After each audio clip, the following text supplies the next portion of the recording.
ऐसी होती हैं जहां वक्त थम सा जाता है, जहां हवा में एक अजीब सी गंध फैली रहती है, जहां हर समय सन्नाटा पसरा रहता है और वहां सिर्फ उन लोगों की कहानियां ही नहीं बल्कि वो लोग भी मौजूद होते हैं जो इस दुनिया से कब के जा चुके होते हैं।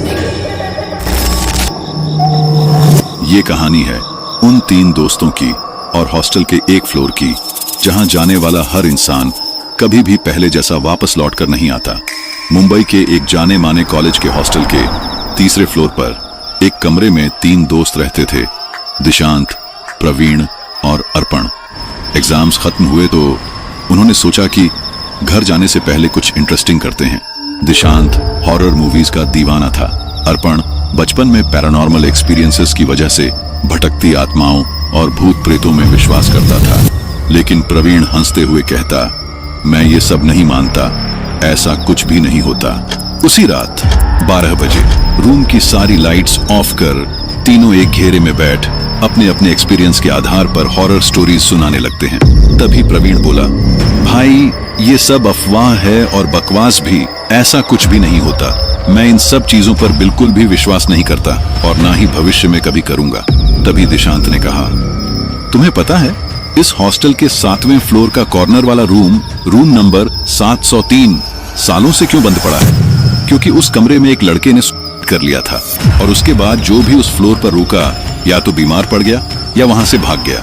लोग बताते हैं कि रात में उस फ्लोर पर उस लड़के का काला साया आज भी दिखाई पड़ता है। तभी अर्पण और दिशांत प्रवीण को चैलेंज करते हैं, तू इन सब चीजों में विश्वास नहीं करता ना, तो जा उस फ्लोर के कॉर्नर वाले कमरे की डोर को नॉक कर और उसके साथ कुछ सेल्फीज ले, और अगर हिम्मत है तो वहां सुबह के 4 बजे तक रुक कर दिखा। प्रवीण पहले थोड़ा हिचकिचाया, लेकिन फिर उसने चैलेंज को एक्सेप्ट कर लिया और उस फ्लोर पर जाने के लिए तैयार होने लगा। दिशांत ने कहा, ले भाई साथ में ये टॉर्च भी रख, और हाँ अगर कुछ अजीब लगे तो हमें कॉल जरूर करना। प्रवीण अकेला हाथ में टॉर्च लेकर धीरे धीरे हॉस्टल की सीढ़ियां चढ़ने लगा।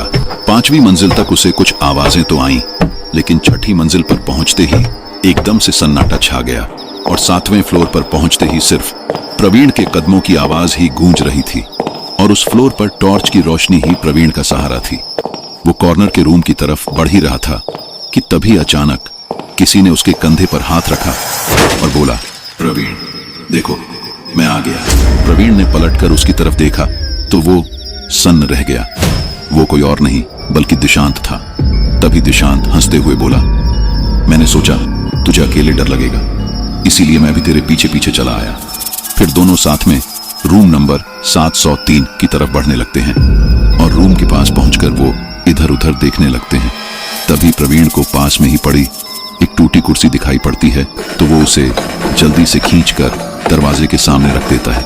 फिर उस पर खड़े होकर दरवाजे में लगी कांच से कमरे के अंदर झांकने लगता है और वहीं दिशांत अपना कान दरवाजे पर लगाकर कुछ सुनने की कोशिश करता है। प्रवीण ने देखा कि कमरे के अंदर पंखे से लटकी एक रस्सी अपने आप हिल रही थी, जबकि उस रूम की सारी खिड़कियां और दरवाजे बंद थे। तभी दिशांत बोला, क्या तुझे कुछ आवाज सुनाई दी, जैसे अंदर कोई चल रहा हो? प्रवीण बोला, नहीं, अभी तो मैंने अंदर झांक कर देखा, वहां तो ऐसा कुछ भी नहीं था। लेकिन तभी पैरों की आवाज प्रवीण को भी सुनाई देने लगी और वो आवाज धीरे धीरे पास आती जा रही थी, लेकिन ये आवाज कमरे के अंदर से नहीं, सीढ़ियों की तरफ से आ रही थी। दोनों ने देखा कि 7वें फ्लोर के दूसरे छोर पर एक लंबा काला साया खड़ा था और वो धीरे धीरे उनकी तरफ ही बढ़ रहा था। दिशांत घबराकर तेजी से नीचे वाले फ्लोर की तरफ दौड़ पड़ा। तभी प्रवीण भी उसके पीछे पीछे भागा, लेकिन जब प्रवीण अपने कमरे में पहुंचा तो देखा दिशांत और अर्पण वहां बैठे कैरम खेल रहे थे। तभी प्रवीण जोर से चीख पड़ा, तू मुझे वहां अकेला छोड़कर क्यों भाग आया? दिशांत हैरान होकर बोला, मैं तो यहीं था, तू तो अकेले ही गया था ना 7वें फ्लोर पर। प्रवीण का खून जम गया और उसकी आंखें फटी की फटी रह गई। फिर वो कांपते हुए बोला, फिर जो 7वें फ्लोर पर मेरे साथ था वो कौन था? उस रात के बाद प्रवीण ने 7वें फ्लोर की तरफ कभी भी नहीं देखा, लेकिन आज भी रात के अंधेरे में कमरे की खिड़की से बाहर उसे वो लंबा काला साया आज भी दिखाई देता है। दोस्तों, अगर आपको ये कहानी पसंद आई है तो इस वीडियो को लाइक और चैनल को सब्सक्राइब जरूर करें।